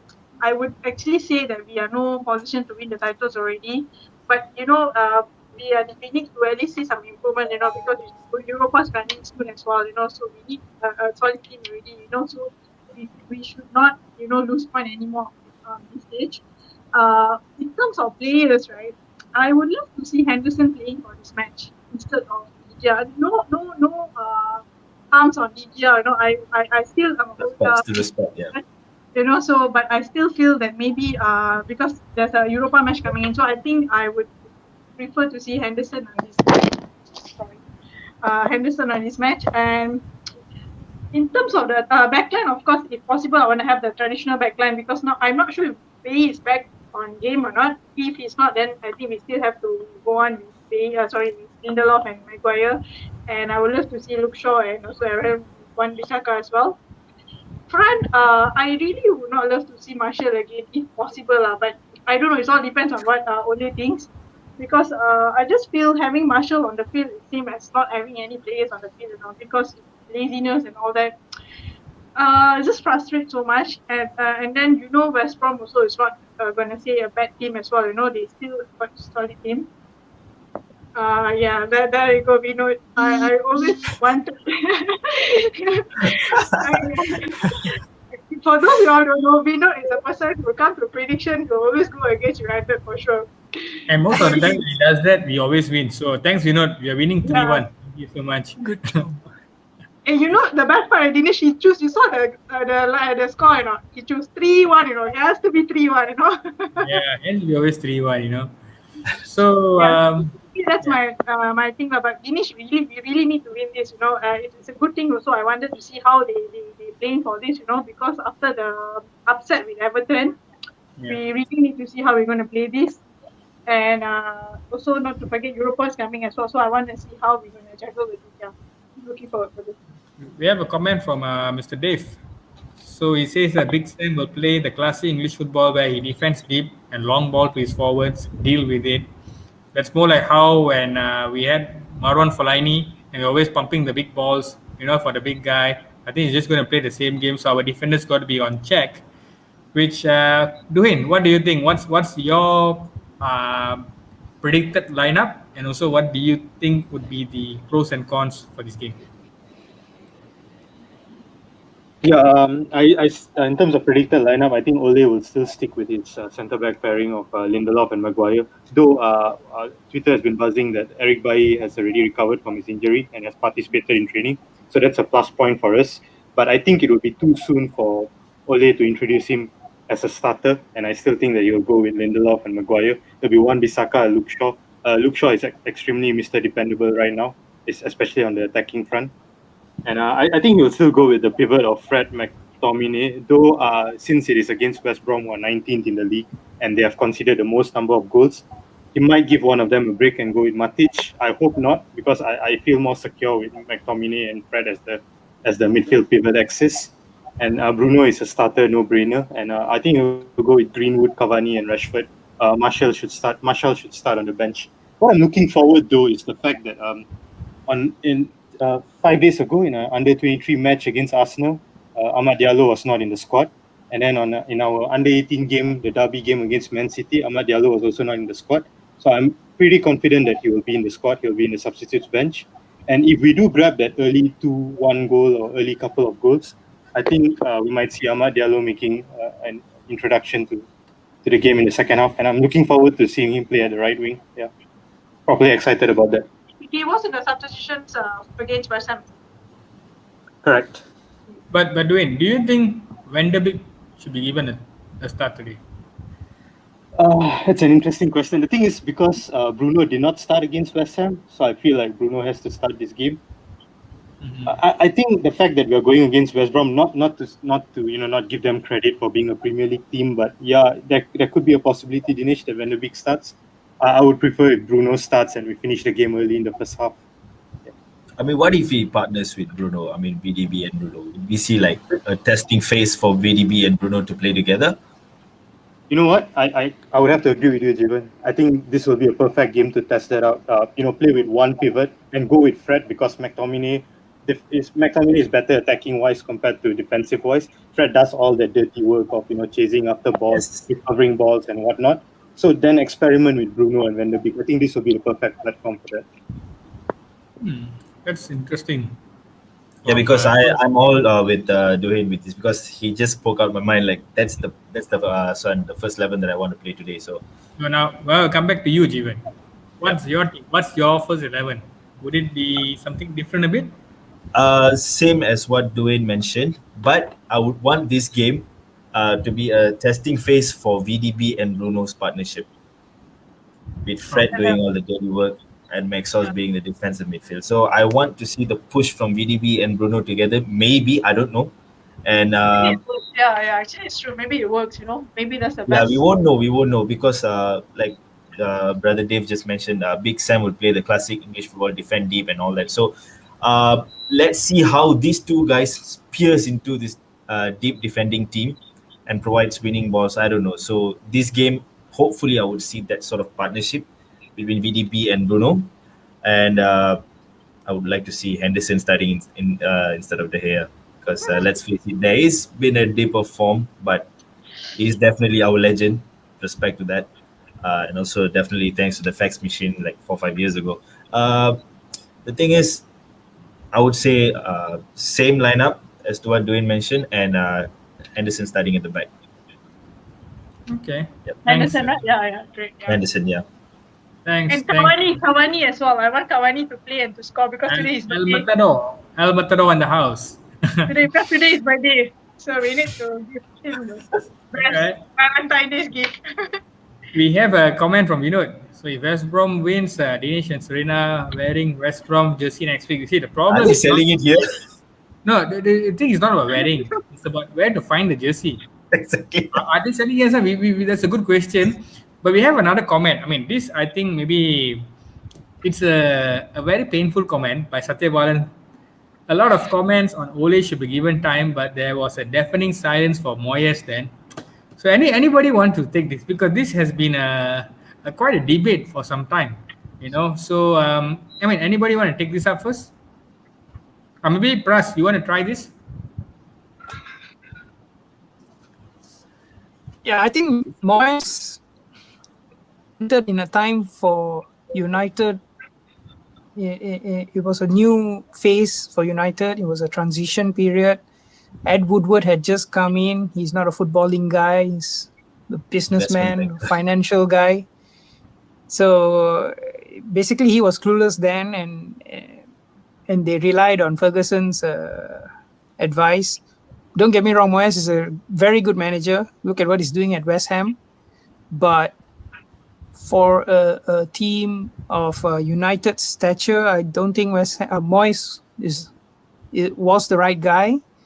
I don't think... I mean, if you want to say, if I'm saying about the right guy, you throw a name like Ole, so I don't think he's the right guy. But he has the ethos. He understands what United is and what we stand for, and put him in front of a camera. He does the right things. He doesn't go on long rants. He doesn't complain. He doesn't throw players under the bus. Everything is behind closed doors. So I just think Moyes was never gonna work anyway. And Ole should be given a little bit more time, supported in the market, transfer market, most important. 2 or 3 players in, definitely need to show up our defense, a fast central defender to back up slippery Maguire, and a right winger to take over Mason Greenwood, so Mason Greenwood can go more towards being the central striker that he's meant to be. And I believe that's always been United's plan for Greenwood. They want him to play down the middle. That's why they didn't go all in for a long-term striker. They got a striker on loan because they want Greenwood to develop and go more centrally, and that's why they wanted Sancho to occupy the right. So there is some sort of a plan here, a 1-2 year type of a plan. It's just about Ole being supported properly in the transfer market. Okay. We have a comment here from Bonis. I want James to start, give the lad a chance. Talented and very attacking minded player. So comes back again to Pras again. We have yet to hear your first 11. So would you think you want to give James a chance to start tonight? I would just to add some variation to the lineup. I agree on Henderson because I think it's going to be a physical game. They're probably going to try and mess with De Gea in corners and all that. So Henderson is more commanding in his box. Agree with the back four. Midfield, I would like to see Fred and McTominay. And McTominay might even be able to push up to the attacking third and add more bodies there. On the right side, I would like to see Mata, so that we can deal with West Brom's low block defending. And from what I've seen, Mata and Bruno have some sort of a partnership in playing the ball on the ground. So I mean, just some variation to the lineup that everyone else said. And of course, on the left, Rashford. And then maybe on the 60th minute, bring on Greenwood to add a little bit more pace to the game and catch the West Brom defenders out. But I think approaching the game, United need to be patient today and take their chances. But they need to be patient and carve out proper opportunities. The problem is, in the first 20 minutes, they try to do their passing, and then they see things are not working. Then they become completely clueless, and they lose their head, and they give the ball away easily. All rookie mistakes after the first 20 minutes. So they need to be patient, take their chances, and get that first goal. And then I hope the floodgates will open.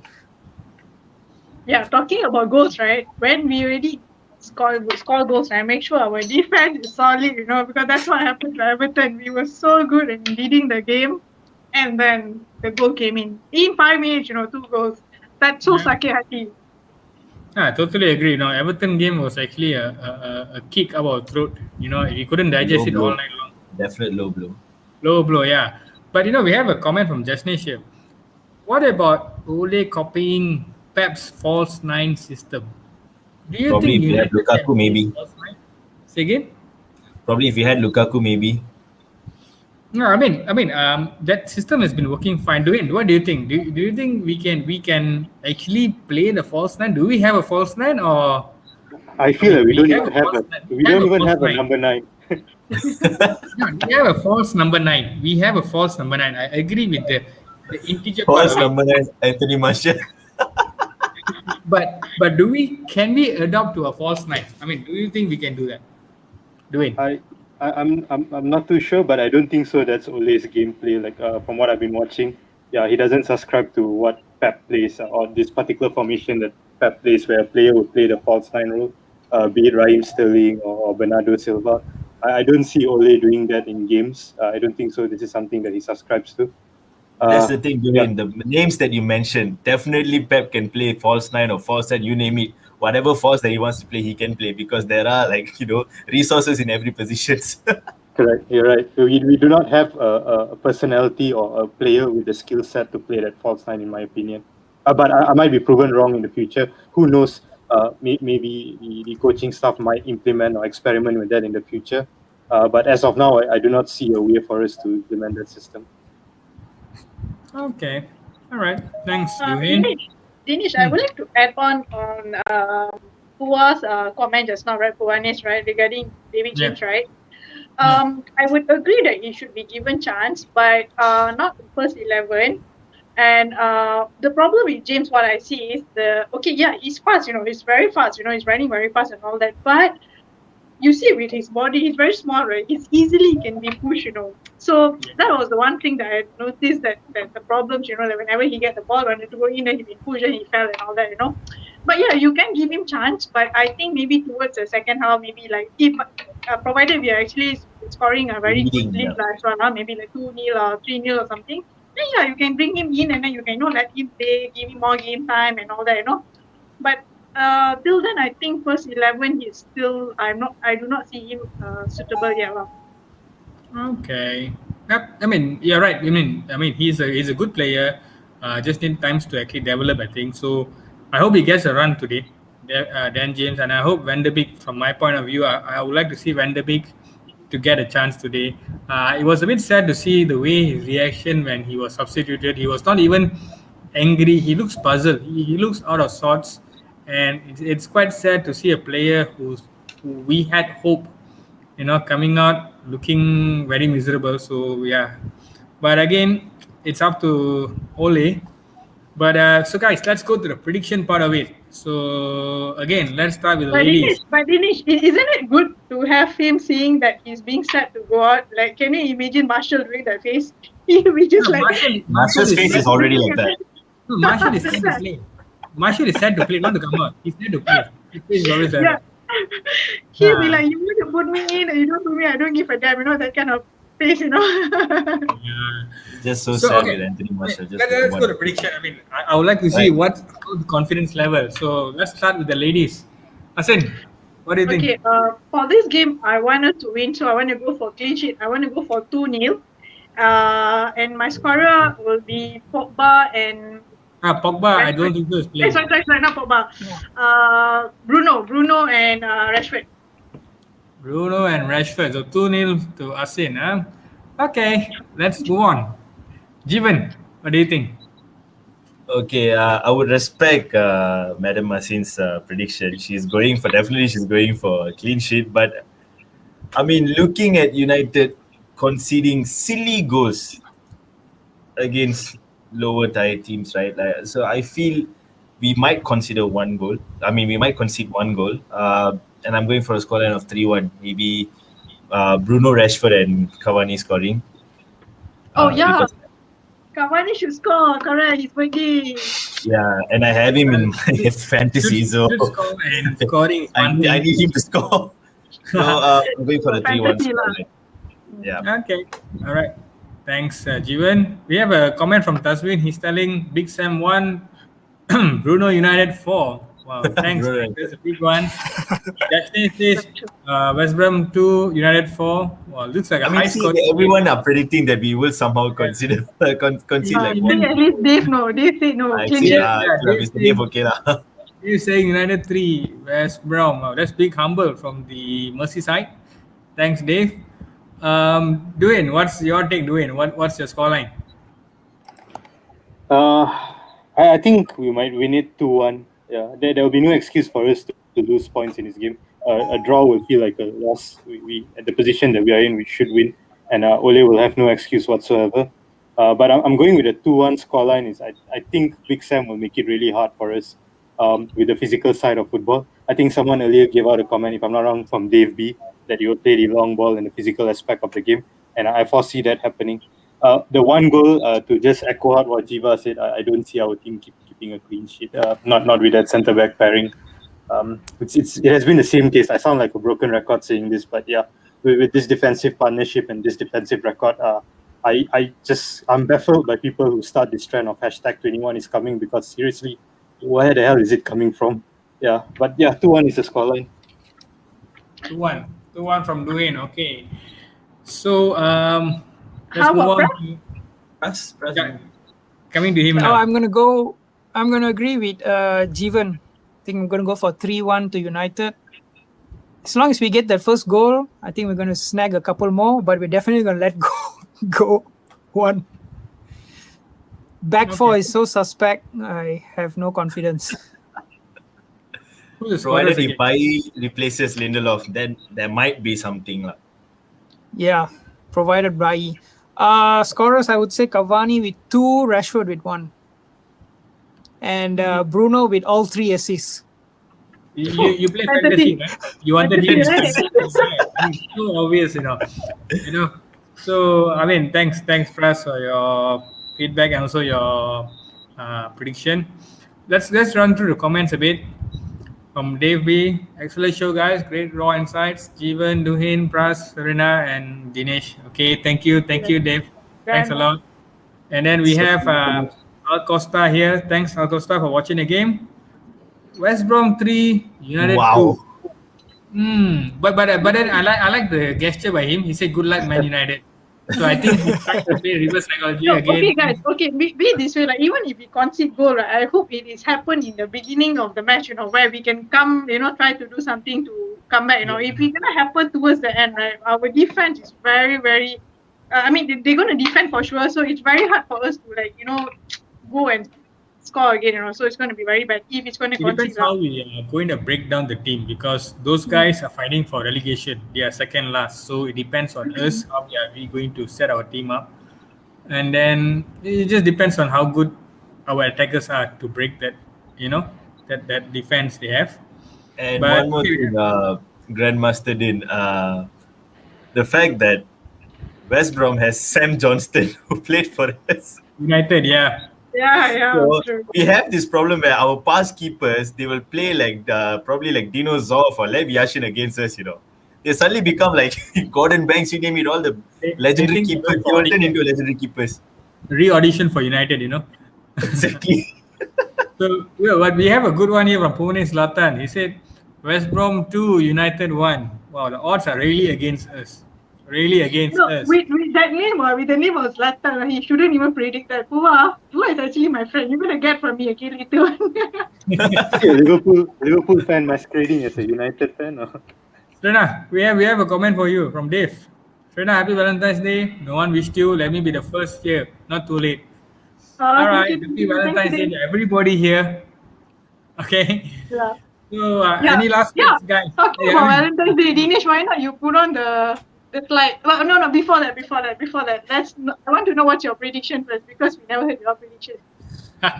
My prediction. Okay, of course, I want a United win. I'm optimistic about United win, but again, this might be a banana skin game, because we are playing against a team which is fighting for survival.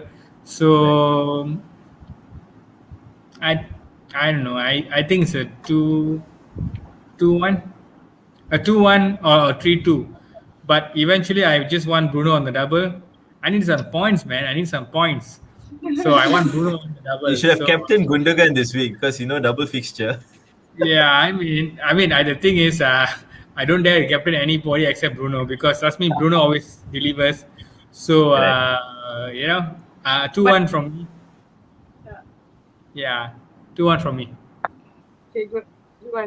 So Dinesh, back to the Valentine's Day topic. Why don't you show us the slide that show the world? The thing is, I don't have it with me right now. It's not there. So it's just there. It's not there. But again, that was a slide we wanted to show, was Paul Scholes and Gary Neville having a go at each other, a smooch. So it's happy Valentine's Day, guys. So it's just not only for couples; it's for brothers, sisters, friends, and family. So happy Valentine's Day for all you guys here and all the viewers there from the FOOTYtalk and Devil's Den group. So it was a great show. We had really a good time here today. But again, any last word from the gang? Serena, any last word? First. Guys, first of all, today I would like to say something. Today, me and Dinesh were actually co-hosting this show, because our main host Vinod is not available today. So we are so sorry if there's anything you feel like awkward or bad or something, because Vinod is always the best host. Usually he's good with his counter and all that. So we are so sorry if anything's lacking or anything. Other than that, I'm so happy with our panels today. Jeevan, you're really good with your insight as well. I'm still trying to find that, the Dinesh always keep telling me that this fella really. It's my first time, so slowly. Okay. So I hope to see more of that. Pras, of course, you as well. You are the best in terms of your insight and all that. Your informative. Your things are very informative and all that. I'm happy to see you more in FOOTYtalks. Happy to see the good news coming into your doorstep. And Duhin, I don't have to tell you, you are the senior here. I think today, Duhin, you have last question from us because our main host, Vinod, is not around. If not, I think you will be given a lot of more tougher questions. So I think this is more to Valentine's Day special. And not to forget, Dinesh, thank you so much. You have actually saved this show. You have been doing great. So we already know who's the best second backup host. Thanks. Thanks a lot. Thank you so much for having me. Definitely, I had so much fun. First time definitely hosting being in a show about United. So more to come, definitely. And hoping for a great match tonight. And hope to see Bruno, Rashford and Cavani, nicking the goals and somehow Maguire, slacking at the back. All right. Thanks, Jivan. Definitely, Mr. Duhai. no worries. Any last words, bro? Yeah, I mean, looking forward, again, the same thing. I'm looking forward for the game. I'm also looking forward for a possible debut or introduction of Ahmad Diallo. I'm quite confident that he'll make an introduction. But yeah, I mean, overall, the season has been good. For me personally, has been positive, and I always enjoy joining debates and discussions about Man United and football in general. Yep. Thank you for having me again. And I'd like to take this opportunity to wish everyone happy Lunar New Year and a happy Valentine's Day. Thanks. All right. Thank you so much. Thanks, Happy New Year to you too, and happy Valentine's Day. Have a great night. Pras, your last words? Yeah, thanks for having me on the show. First time, normally I'm always thinking all this stuff to myself, alone in the car or something. So a platform for me to voice my frustrations on Maguire or AM. Yeah, but I think we had some good topics discussed today, and hopefully all these topics are vindicated with a win today. Yes. All right. Yeah. Definitely. Thanks, guys. Pras. And one thing, Pras, sharing is caring. So I like the way you shared it. It was very nice. We had a good show with you and Jeevan, the first timers here. Hope to see you guys on the show in the future. Thanks. And Definitely. Serena and Duhin, thanks for, as usual, Duhin, your insights were amazing. And I know you like Anthony Martial, with all due respect. No worries, the jersey is nice. Serena, as usual, one of the most leading female pundits out there. So anybody looking for a female pundit, we have one Asin here. From Malaysia to the borders, it's always the top there. So Please thanks. do share your Facebook link. And thanks everybody. Thanks viewers for watching it. Hopefully for a good 3 points tonight, and at least we got something to look forward the next week. So minus that, Kongsi Fachai to everybody. Happy Valentine's Day again. And thanks again. Please do not forget to like, subscribe, and follow FOOTYtalk on the YouTube, Instagram, Facebook, and Twitter for more updates. All right. So signing off with the rest of the crew. Take care, guys. Have a good day. Glory, Man United. Glory, Man United. Bye, guys. Bye.